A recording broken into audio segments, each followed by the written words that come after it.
Hello, everyone. This is the Abundance Oracle. Please like, subscribe, and share.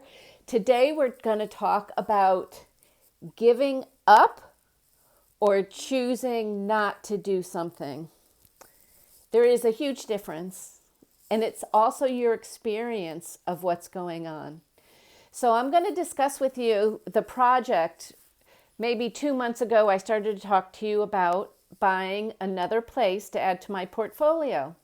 And it was a bit of a press because I have not ever had a portfolio loan. I've only had specific loans per specific properties, not my whole portfolio being able to use as a resource to be able to get income, or not income, excuse me, to be able to get mortgage money. So it's a big learning process for me. So let me just share with you where I'm at and what goes on in my brain as a beginner now who has a slight advantage of understanding that what goes on in my brain isn't necessarily what is happening in the universe. It's what's happening to me, and how should I listen or not listen to my instincts?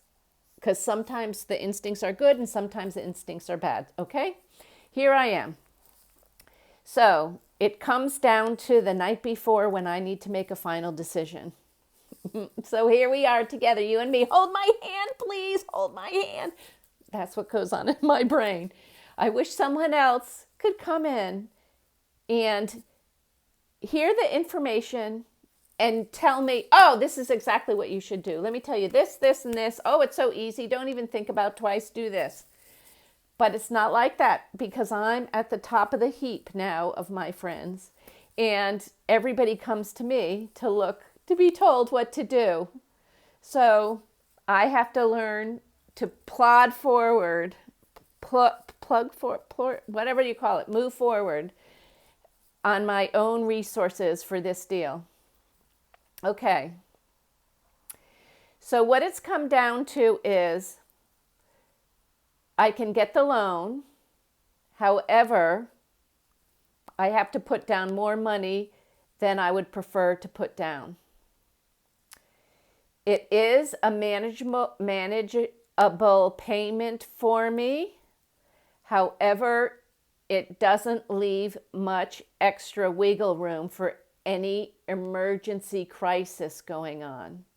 And I had one that's going to be self-imposed of a daughter just getting engaged 10 days ago. So there's going to be another expense, unanticipated expense, not with the real estate, but as the sole person responsible for the girl's wedding payments. Okay. So I'm thinking I might be able to make it in a normal environment. I can push my way through. I can sacrifice comforts that I have built up around me.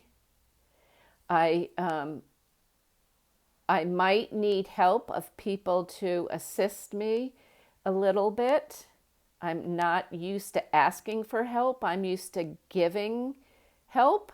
It's a totally different structure, and it's a different way of being to ask for help than to be the strong one, being the supportive person. Now, normally I would say, do it, you can make it. You always make everything you really want to do. However, we're going to be operating, in my opinion, this is my brain, with all the years of investment experience and advice that I give to everyone else, I'm now going to give to myself. Self. The political environment is a little choppy right now. The economic environment is a little choppy now. Are you someone who has backup if you need backup? No is the answer to that. The buck stops here and has always stopped here, and I don't have any other parents, grandparents, or anybody else. So, okay. Are you willing to risk what you've built so far to get I'm not going to say a huge reward, but a reward? Or maybe I could take and find a different type of opportunity, and that would be safer and more reliable than taking that risk. And that's what my brain says for this one now. Okay, you can shove it, squeeze it out, make it work.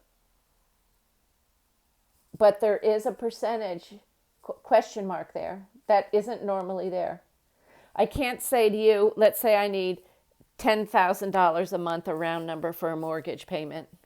I can't say, well, I have an extra $20,000 a month, so it's no problem. It's not like that. So I'm getting to the point where I need to choose, and I haven't quite chosen yet. But I wanted to share with you, most of you would say, if you knew me personally, oh, you always make it work. Just go ahead.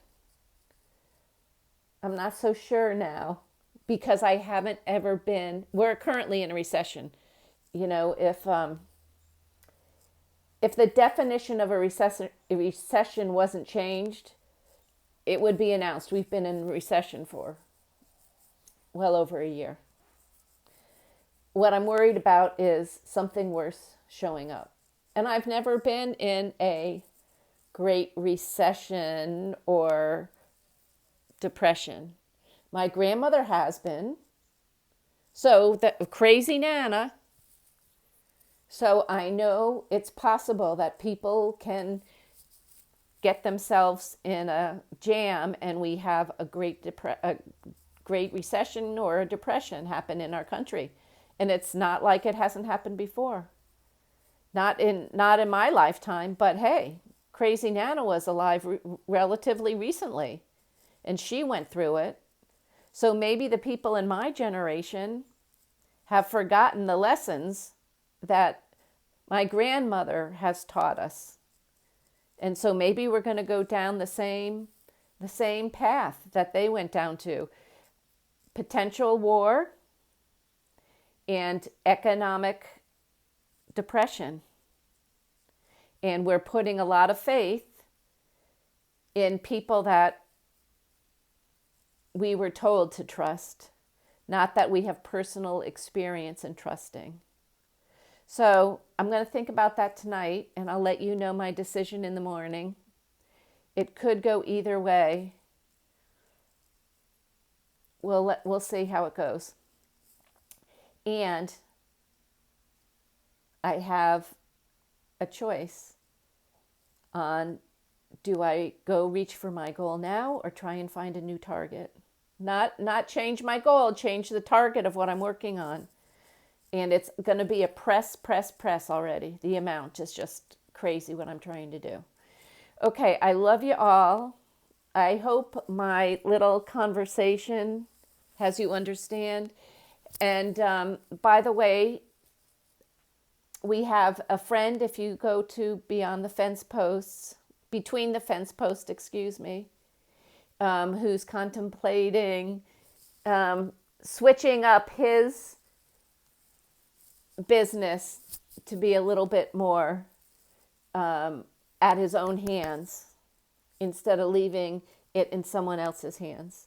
So if you have a chance, I request you go on his channel, Between the Fence Posts, and tell Chris you'd love to hear what's going on in his mind and his brain and how he's doing it, how he's ramping up, how he's getting ahead.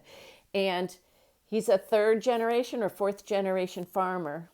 So he's got some good knowledge stocked away in his head, and he doesn't realize how fabulous that knowledge is.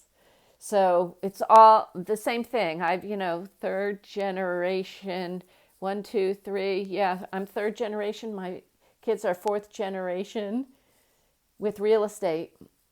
So you don't realize what you pick up when you go see a house and walk through with your father when you're a little kid and he's knocking on the door saying, "Oh, this is a hollow door. Piece of crap. Hollow door." I mean, literally. And you're like, "Oh, gosh, Dad, stop talking about the real estate." "Oh, look at that baseboard. They have baseboard along the bottom. Oh, how nice. Oh, even at the ceiling. That adds value to the house." You don't realize what you pick up when you're not even trying to pick up anything. So I love you all. Give a little loving to Between the Fence Posts. We all need a little subscribe to him if you can. All right. Talk to you later, and I'll keep you informed on where I am and what I'm up to. And then I thought of an interesting idea that I haven't thought about.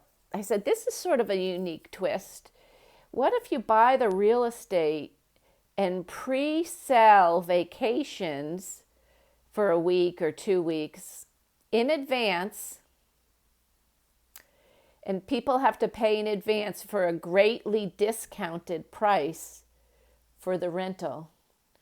See, you can get creative when it gets down to how do you make this thing go.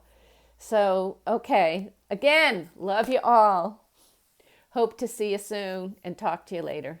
The Abundance Oracle. Bye-bye.